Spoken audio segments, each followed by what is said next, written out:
যে শহর আমার রক্তের সাথে মিশে আছে সে শহরকে কি করে ভুলে থাকতে পারি।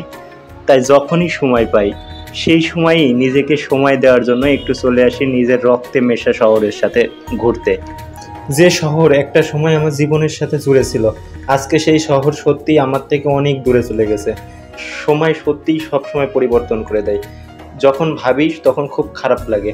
যখন শহরটার মধ্যে ঘুরতেছিলাম তখন খুবই অনুভব করতেছিলাম যেন কি যেন হারিয়ে ফেলেছি, কি যেন একটা হারিয়ে ফেলেছি। হ্যালো বন্ধুরা, সকলে কেমন আছেন? আশা করি সকলে ভালো আছেন। বন্ধুরা, আজকে আমি এমন একটা শহরে এসে পৌঁছেছি যে শহর আমার নিজের জীবনের সাথে জড়িত, যার সাথে আমার জীবন কার্য জড়িত রয়েছে। যখনই সময় পেতাম তখনই এই শহরকে কেন্দ্র করে জীবন নির্বাহ করতাম। আজকে সেই শহরেই আবার উপস্থিত হলাম। অনেক দিন যাবৎ আমি এই শহরটা ঘুরি না, তাই আজকে যখন খুলনা থেকে আসি সেই সময় নিজের জেলা, প্রিয় জেলা, সেটা হলো ঝিনাইদহ জেলা, অনেক ঘোরাঘুরি করলাম। আপনারা হয়তো দেখতে পাচ্ছেন যে আমাদের জেলাটা অনেক সাজানো গোছানো। আর এই যে পাশে যে ভবনটা দেখতে পাচ্ছেন এটা কিন্তু বিখ্যাত একটা কেসি কলেজ, যেটা বাংলাদেশের মধ্যে একটা অন্যতম কলেজ হিসেবে পরিচিত।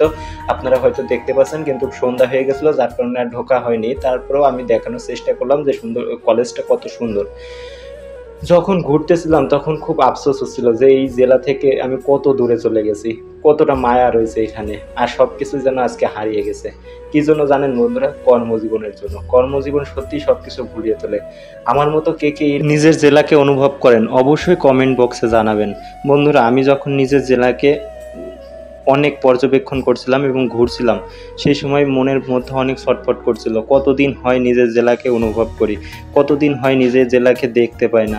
তাই বন্ধুরা, আজকে একটা রিক্সা নিয়ে ঘুরতে চলে আসলাম। আর অবশ্য আমার একটা কাজ ছিল।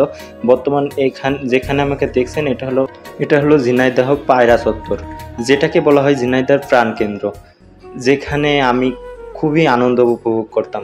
আজকে সব কিছুই মিস করি, সব কিছু যেন পরিবর্তন হয়ে গেছে। বন্ধুরা, বলতে বলতে আমার যে কাজের উদ্দেশ্য ছিল সেটা আমি পূরণ করেই ফেলছি প্রায়, সেখানে চলে আসছি বন্ধুরা। আর আমি আমাদের নিজের যে অফিস, যেটা টেলিটক অফিস, খুলনার বিভাগীয় অফিস, আর এবং আমাদের যে সাব অফিসগুলো আছে ঝিনাইদহ, সেখানে চলে আসছি।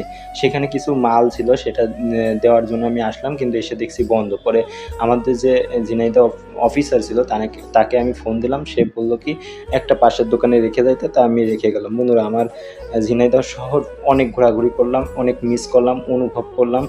আর প্রায় শেষের পথে আমি চলে আসছি। বন্ধুরা, ভিডিওটা ভালো লাগলে একটা লাইক, কমেন্ট এবং একটা শেয়ার করবেন। বন্ধুরা, আপনারা অবশ্যই যারা নিজের জেলাকে অনুভব করেন, অনেক কষ্ট পান নিজের জেলার জন্য, অবশ্যই আমার এই কমেন্টে জানাবেন। আর সকলেই ভালো থাকবেন। আমাদের জেলাটা কেমন লাগলো বন্ধুরা অবশ্যই আমাকে জানাবেন। ভালো থাকবেন।